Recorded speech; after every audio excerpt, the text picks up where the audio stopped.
Ang pagpili ng Santo Papa ay isa sa pinakamalaking desisyon ng simbahang Katoliko. Kakalibing lang ni Pope Francis na pumanaw matapos ang Easter Sunday, ang huling blessing niya para sa buong mundo. Matapos ang kanyang paglibing, isusunod ang makasaysayang Papal Conclave. Ang tanong, sino ang susunod na Santo Papa? Ang simbahang Katoliko ay may mahigit 1.3 bilyones na mga kaanib sa buong mundo. Ang susunod na Santo Papa ay may pinakamalaking impluwensya sa pananampalataya, politika at sa ating lipunan. Sa bidyong ito tatalakayin natin ang 10 mga cardinals na may pinakamalaking tsansa na magiging susunod na Santo Papa. Yon ang tatalakayin natin sa punto por punto, mga kapatid. Samahan din niyo ako. Kasi unalingan, pag palaging inulit-ulit ay magmukha talagang katotohanan para sa ating mga kapatid na kulang ang kaalaman. Ang pagkadaya ay maranasan sa iba't ibang paraan. Pero napakasakit pag madaya tayo sa pananampalataya. Dahil nanganib pati ang ating kaluluwa. Viva Cristo Rey! Pro Dio et Ecclesia! Pagkakataong ito, mga kapatid, tatalakayin natin dahil naka-schedule na ang Papal Conclave ngayong May 7. Ating ipanalangin ito. Mula pa noong unang panahon, ang pagpili ng Santo Papa ay isa sa pinakamalaking desisyon ng simbahang Katoliko. Kakalibing lang ni Pope Francis na pumanaw matapos ang Easter Sunday, ang huling blessing niya para sa buong mundo. Matapos ang kanyang paglibing, isusunod ang makasaysayang Papal Conclave. Ang tanong, sino ang susunod na Santo Papa? Ang simbahang Katoliko ay may mahigit 1.3 bilyones na mga kaanib sa buong mundo. Ang susunod na Santo Papa ay may pinakamalaking impluwensya sa pananampalataya, politika at sa ating lipunan. Sa bidyong ito tatalakayin natin ang 10 mga cardinals na may pinakamalaking tsansa na magiging susunod na Santo Papa. Pero bago dyan, mga kapatid, napansin nyo ba sa libing ng ating mahal na Santo Papa, may 3 layer ng kabaong? Ano po ba yung ibig sabihin sa mga ritual na yan?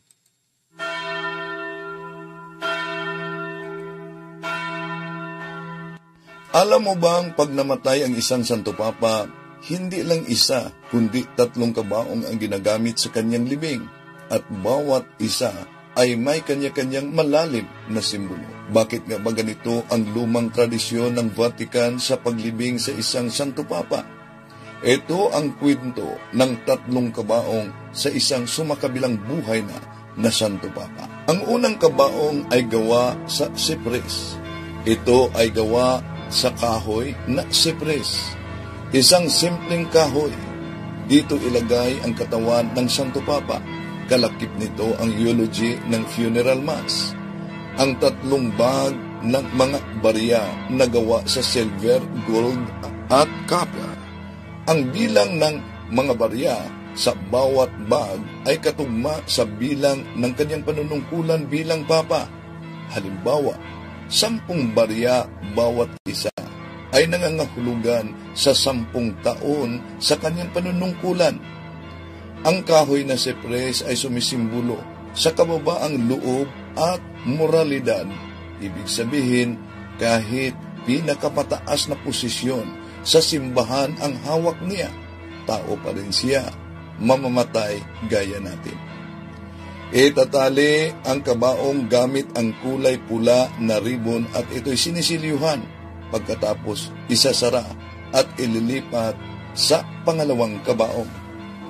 Ito ang pinakamabigat at literal na pinakamatibay na kabaong sa 3 kabaong na ginagamit. Ito ang lead na kabaong. Dito, isiniselyo ang sipres na kabaong. Nakatatak nito ang pangalan ng Santo Papa, ang pitsa ng kanyang papasi, Nakalagay din ang kanyang coat of arms at ang cross na simbolo ng ating pananampalataya, simbolo ng ating pagkakristyano. Sa loob ng lead na kabaong, ilalagay ang mga importanteng dokumento ng Santo Papa. Dito rin ilagay ang broken seal ng kanyang opisina. Isasara ito bilang tanda na tapos na ang kanyang panunungkulan.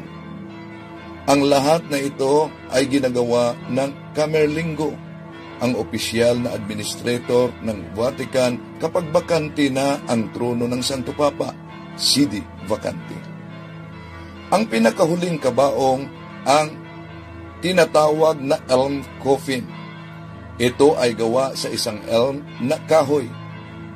Ito ay isa sa pinakamahal na kahoy sa Roma.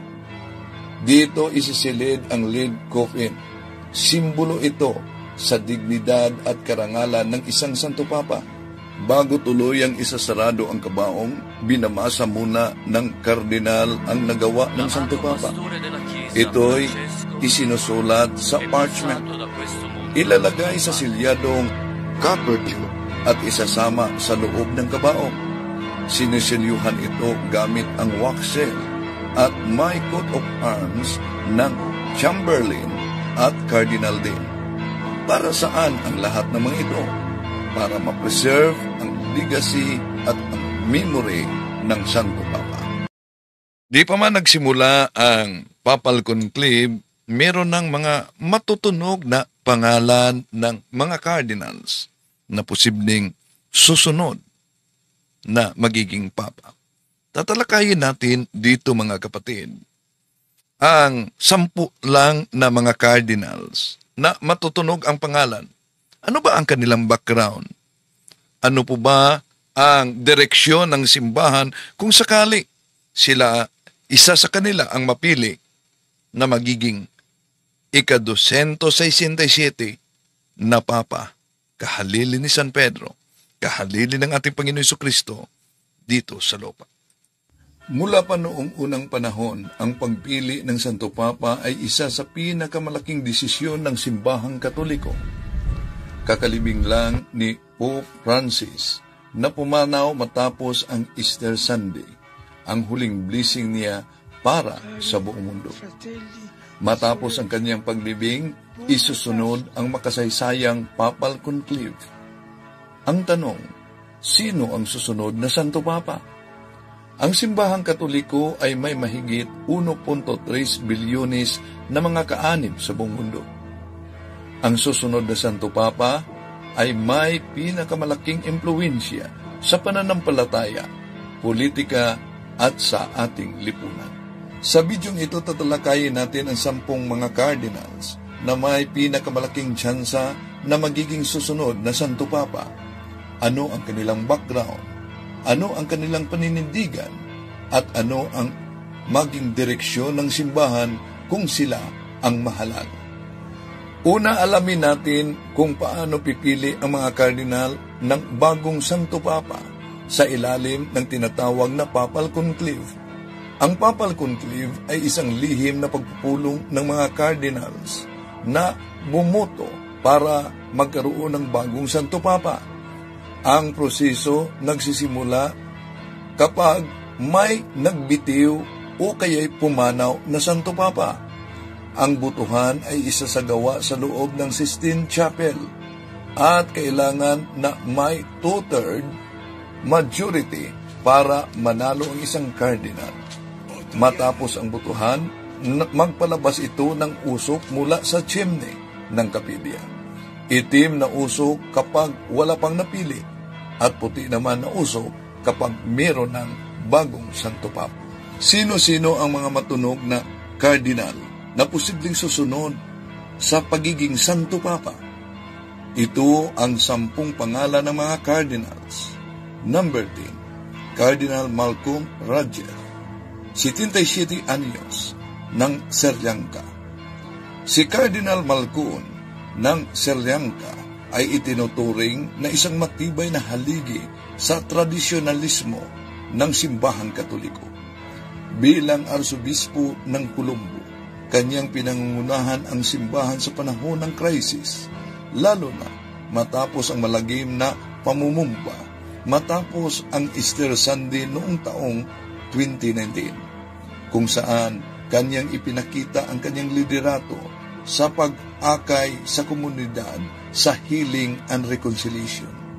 Siya ay kilala sa mahigpit na pagtangkilik sa Tridentine Mass at sa kanyang panindigan sa doctrinal purity na maaaring magdala sa isang konserbatibong paraan sa simbahan kung siya ay mahal.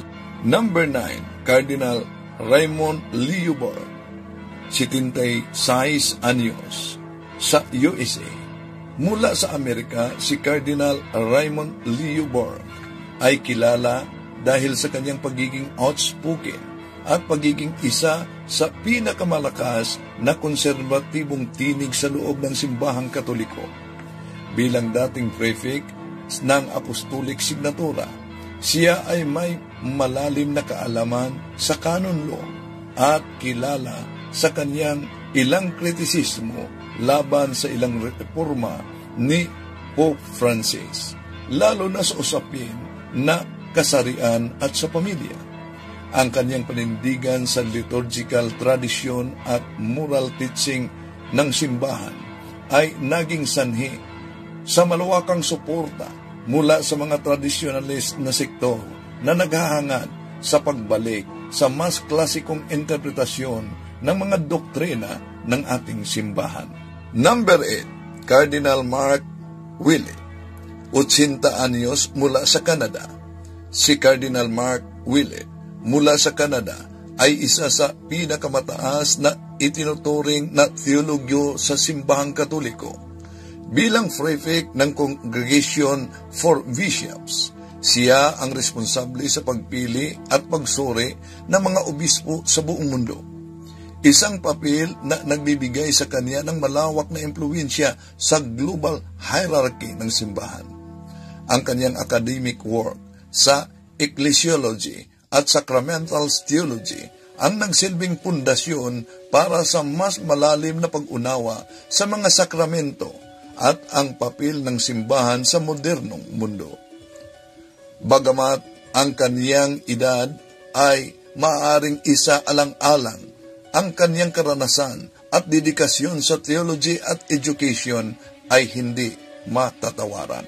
Number 7, Cardinal William Eck, 71 anyos, mula sa Netherlands.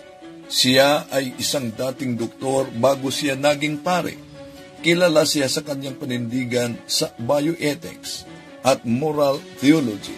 Sa kanyang aklat na The Ethical Foundation of the State, kanyang tinatalakay ang mga komplikadong isyu tulad ng euthanasia, cloning, at moral na responsibilidad ng mga Kristiyano sa makabagong lipunan.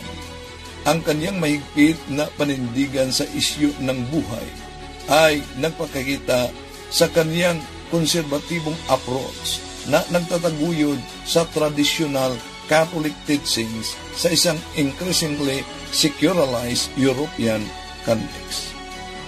Ang kanyang liderato ay maaaring magdala sa malakas na etikal at moral na busis sa simbahan, lalo na sa usaping modern ethic. Number 6, Cardinal Fridolin Ambungo Bisungo, 65 anyos, mula sa Democratic Republic of Congo. Siya ay hindi lamang isang reliyosong lider, kundi isang malakas na busis laban sa kawalang katarungan. Bilang kapalit ni Cardinal Laurent Mosengo ng Kinshasa, kanyang pinangungunahan ang mga inisyatibo laban sa political corruption at kawalan ng kapantay-pantay na pagpapakita ng matatag na panindigan sa mga social issues. Ang kanyang dedikasyon sa kapayapaan at katarungan ay makikita rin sa kanyang makipag-ugnayan sa iba't ibang rival at civil society groups upang mapabuti ang pinaka-marginalized na buhay sa komunidad.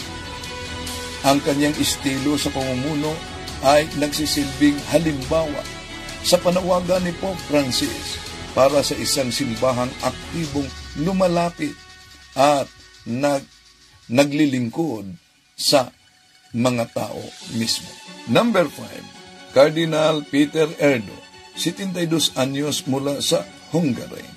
Siya ay ginagalang na iskalar ng canon law na may malalim na impluwensya sa theology sa Europa. Siya ay may mahigit 250 na nailathalang academic works at ang kaniyang pananaw sa liturgical reform at sa church governance ay lubos na pinahalagahan sa buong mundo. Bilang arsobispo sa Esztergom, Budapest, kaniyang pinangunahan ang maraming modernisasyon sa simbahan habang pinanatili nito ang tradisyon na katangian ng Katolikong liturhiya. Ang kanyang balansing diskarte sa modernisasyon at tradisyon ay maaaring magdala sa isang natatanging perspective na papas. Number 4, Cardinal Matteo Zuppi, 69 anyos, mula sa Italia. Siya ay kilala na napakahusay sa kaniyang pakipag-ugnayan sa komunidad. Nagsisilbi bilang arsobispo ng Bologna, kung saan kaniyang isinulong ang pagkakaisa hindi lamang sa loob ng simbahan kundi pati na rin sa labas ng ating lipunan. Siya ay may mahalagang papel sa peace negotiation lalo na sa Africa, partikular na sa Sumambi, na nagpakita sa kanyang kakayahan sa pamamagitan ng komplikadong isyu na mamamagitan. Ang kaniyang pananaw sa church role and social justice and peace building ay nagmumula sa kaniyang malalim na paniniwala sa evangelical na prinsipyo ng awa at paglilingkod sa kapwa. Number 3, Cardinal Peter Turkson, 76 anyos, mula sa Ghana. Siya ay kilala sa buong mundo bilang tagapagtaguyod ng sustainable development at ecological stewardship. Ilalim ng kaniyang liderato, ang Pontifical Council for Justice and Peace ay naglabas ng mga groundbreaking na dokumento na tumutugon sa mga isyu ng global warming. Pinaniniwalaan ang kaniyang pananaw na ang kalikasan at ang tao ay magkaugnay na nilikha ng Diyos. Ang kaniyang pagsisikap ang nagbigay ng malalim na pag-unawa ng simbahan sa mga environmental challenges. Number 2, Cardinal Luis Antonio Tagle, 67 anyos, mula dito sa Pilipinas. Si Cardinal Tagle, bukod sa kanyang pagkakarismatic na leader, ay kilala din sa kanyang malalim na theological insight at pagiging malapit sa mga ordinaryong tao. Ang kanyang pastoral approach na pinagsama ang malasakit at doktrina ay nagbigay sa kanyang reputasyon bilang Pope of the People. Ang kaniyang mga lecture at sermons na kadalasan nagtatampok ng mga personal na kwento at halimbawa ay nagpakita sa kanyang kakayahan at galing na relatable ang mga aral ng simbahan sa pang-araw-araw ng buhay ng mga tao. May babala ang Catholic Bishops' Conference of the Philippines, iwasang mamulitika at iwasang i-endorso si Cardinal Tagle bilang Santo Papa. Number 1, Cardinal Pietro Parolin, 70 anyos, mula sa Italia. Siya ang Batikang Secretary of State at nagpakita ng kanyang exceptional diplomatic skills sa paghandol ng mga komplikadong international issue. Ang kanyang negosasyon ay mga strategic decision sa international relation, particular na sa mga bansa na may tensyon, katulad ng China at ng Russia ay nagdadala ng bagong linya ng komunikasyon sa pag-unawa sa pamamagitan ng Vatican at ng mundo. Ang kanyang malalim na kaalaman sa church law at sa international affairs ay isa sa katangian na kailangan sa isang lider upang pamunuan ang simbahan sa isang globalized na mundo na hinaharap ang mga hamon sa moderno at diversity. Ang pagpili ng susunod na Santo Papa ay isang mahalagang kaganapan na nagtatakda ng direksyon sa simbahang Katoliko sa mga darating na taon. Ang bawat isa sa mga cardinals na ating tinatalakay ay nag-aalay sa mga pananaw at estilo sa pamumuno na maaaring magbago at magpatibay sa naglalakbay na simbahang Katoliko kaharap ang mga malaking alon sa mga pagsubok na hinaharap sa loob at labas ng ating simbahan. Inanyayahan natin ang ating mga kapatid ng Katoliko na mag-alay tayo ng panalangin at ayuno, prayer and fasting, lalo na sa darating na papal conclave sa May 7, mga kapatid. Kung maalala ninyo, walang opisyal na aral ang simbahang Katoliko na ang banal na espiritu ay siya mismo ang mag-decide at magturo na automatic magiging Santo Papa. Yun ang pahayag noon ni Cardinal Joseph Ratzinger na naging Pope Benedict XVI.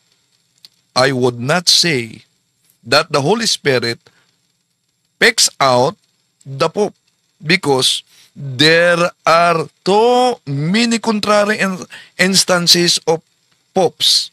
The Holy Spirit obviously would not have picked. Pero ang banal na espiritu umano ang magabay sa simbahan, sa conclave, at magbigay liwanag para ang mga cardinal ay makapili kung sino ang susunod na magiging papa. Ang bottom line, ang banal na espiritu ay mag-guide, magbigay liwanag, at magprotekta sa simbahan even in the papal election. Ngunit ang pagpili kung sino ang magiging papa involves a real human cooperation. And not every pope in the history is a saint. To make his message known is our response.